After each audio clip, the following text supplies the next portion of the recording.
ఇది ఒక చరిత్ర. ఆరుగాలం వ్యవసాయం చేసి, కౌలు వ్యవసాయం చేసి, అప్పులు తెచ్చి ధాన్యం పండిస్తే మన చిన్నప్పటి నుండి కూడా 15 రోజుల్లో ధాన్యం బకాయిలు మిల్లర్లకు తోలితే కూడా మనకు వచ్చేటువంటి పరిస్థితిని మనం చూసాం. కానీ ఈ దుర్మార్గమైనటువంటి ప్రభుత్వంలో కౌలు రైతు రోడ్డును పడ్డాడు.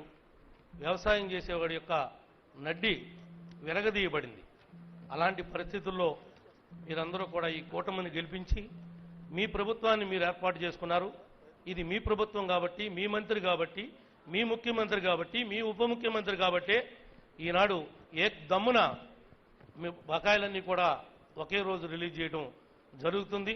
దీనికి ప్రత్యేకంగా కృషి చేసినటువంటి మంత్రి గారికి, ఈ ప్రభుత్వానికి మద్దతు ఇచ్చినటువంటి మీ అందరికి కూడా ఇప్పుడు రాబోయే రోజుల్లో కూడా మరి ఇంకా పరిపాలన గాడిలోకి తీసుకొచ్చి, చిన్న టైం లేదు మంత్రి గారు, ఒక్క ముక్క చెప్తాను.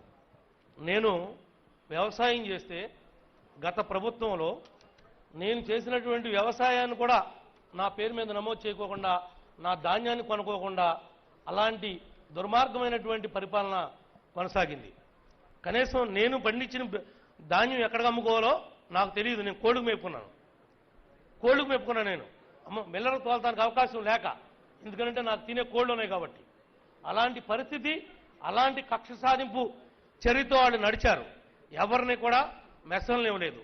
ఇందాక చెప్పారు శ్రీనివాస్ గారు, లారీ కోసం రైతు ఎత్తుక్కోవాలి, మిల్లర్ని బతిమాలుకోవాలి, దింపుకునేటప్పుడు ఇబ్బంది, దింపుకున్న తర్వాత నీది ఇరిగిపోతుందని చెప్పి ఎంత కడతామని చెప్పి బండి దింపుకోకుండా లారీ అక్కడే పెట్టి, ట్రాక్టర్ వెళ్తే ట్రాక్టర్ అక్కడే పెట్టి, రైస్ మిల్లరు ఇటు అధికారులు వేధింపులు ఇంత అంత కాదు. మంత్రి గారు, ఇదంతా శాకంతం మీరే కాబట్టి, మీరు ఒక రైతు బిడ్డగా మీ ఏరియాలో కూడా ఎక్కువ పండించేది ధాన్యమే కాబట్టి ఆ యొక్క సమస్యల్ని ఎక్కడా కూడా ఉత్పన్నం కాకుండా మీరు చూస్తారని మేము భావిస్తున్నాం. చేసి చూపిస్తారు. ఆ సత్వ మీకు ఉంది. గతం వేరు, మనం వేరనే విషయం మరి ఈ రోజున వీరపాండ్యన్ గారికి కూడా నేను ఫోన్ చేసి అడిగా, ఏమంటే ఓళ్ళలోకి వెళ్తుంటే రైతులు బకాయిలు అడుగుతున్నారు, కొద్దిగా తొందరగా మీరు పట్టించుకోండి అని చెప్పి నేను ఫోన్ చేయడం కూడా జరిగింది రైతు బకాయిల గురించి.